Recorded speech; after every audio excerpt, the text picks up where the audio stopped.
Hello everyone, welcome back to another video. Remember, if you like this video, give it a thumbs up, subscribe if you have not, and consider helping to support the channel. We rely on our supporters, we love our supporters, every little bit helps, and if you want to join them, I will leave links down below for PayPal and Ko-fi.com where you can do so. Or you can purchase one or more of my books, some of them are on the screen. And there's a link down below for that as well. And we do appreciate it. And thank you. Now, when it comes to moving to any country, you're going to find things that might be strange to you, might be different. And sometimes those things can be annoying to some people. I think it all depends on how you look at it. The things I'm going to talk about here are things you just have to get used to. You just have to adapt to them here, or else you'll just drive yourself crazy because they're very common. And some people might find them annoying, they might get upset, but you'll be upset a lot if you don't learn to just adapt to them. And the first one I want to talk about was also touched on in Kelly from Ottoman Asia. His last video, he did a really good walkie-talkie. And his channel is linked down below if you want to watch that, and you probably should.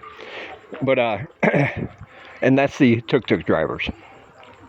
They're kind of a necessary evil if you want to get around without buying a motorbike, or if you don't feel like walking, especially at the hottest times of the day. But, yeah, everywhere you go, every day, you're going to get the same thing. Tuk-tuk, sir? Tuk-tuk, tuk-tuk, do you want a tuk-tuk? Do you want a tuk? And you'll be saying no thank you a lot. And I understand they're just trying to make a living. And, you know, if you don't ask, you don't get. So I understand that. So most of the time it's not even an annoyance for me anymore. It's just a part of everyday life. But I do sometimes, like if you're down like by the Pub Street downtown area, you know, the main tourist area of Siem Reap, you'll have 8 or 9 lined up in a row right next to each other. You'll walk by the first guy and he'll say tuk-tuk, and you say no thank you. You get like 2 steps later and the second guy will say tuk-tuk, and he heard me tell the other guy no, and it'll go like that all the way down the line 8, 9 times. And sometimes I think they're doing it just to mess with people. It just maybe trying to be annoying, I don't know, but it's pretty funny. But it's just one of those things you have to get used to. And you know, I've had them yell from across the street. I'm walking by one on one side, and there's one parked across the street, and it's like, yeah, you know, if I did want to go somewhere, I would take this guy so I don't have to cross the busy street.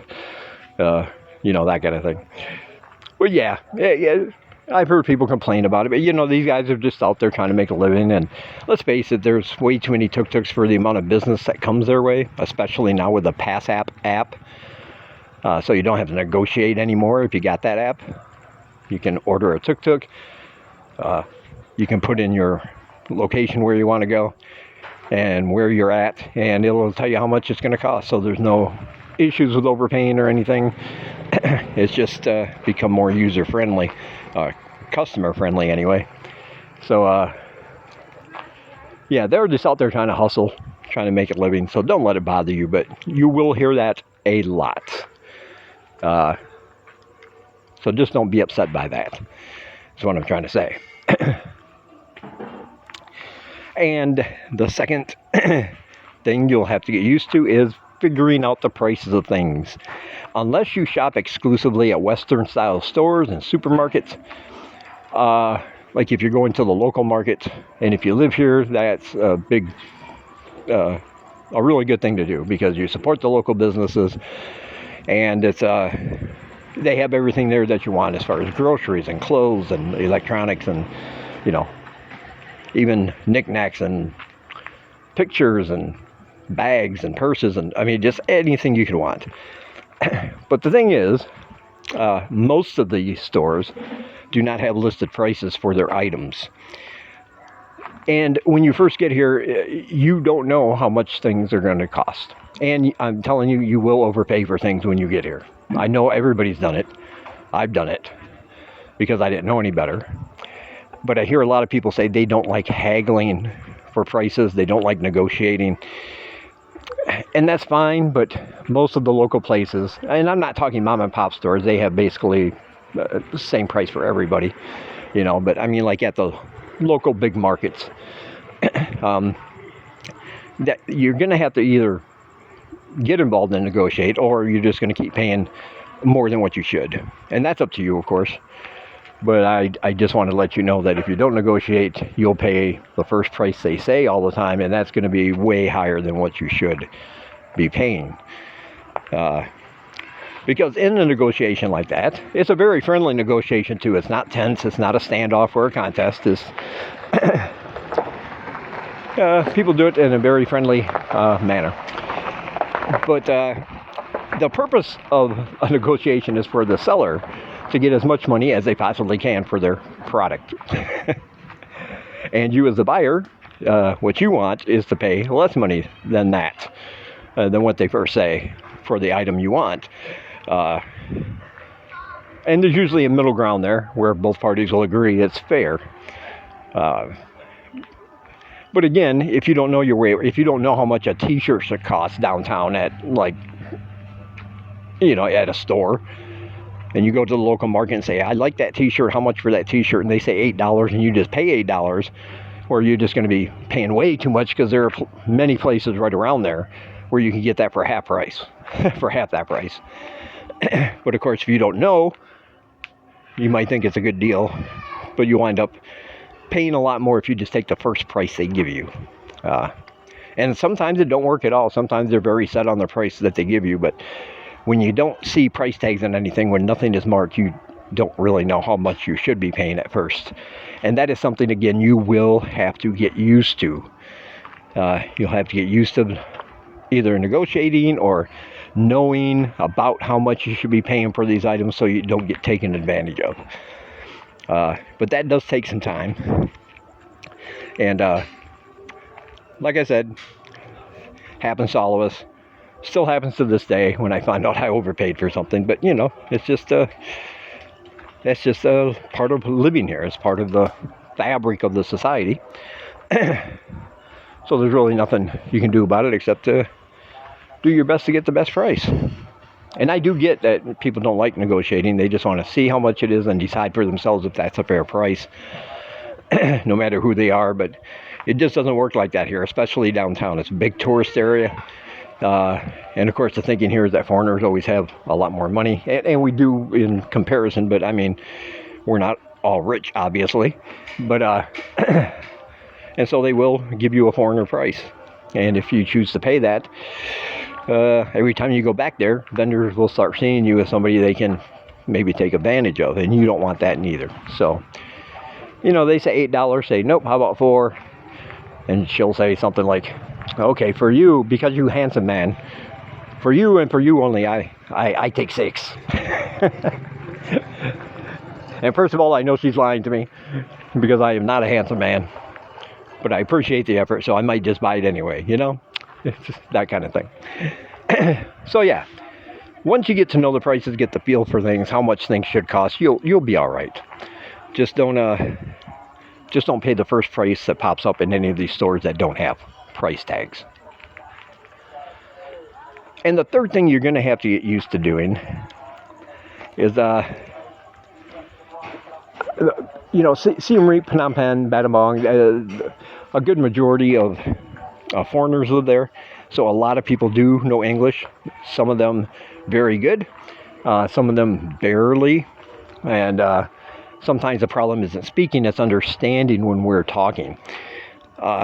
So you're going to have to get used to, especially with people who either don't speak English at all or have very limited understanding of English.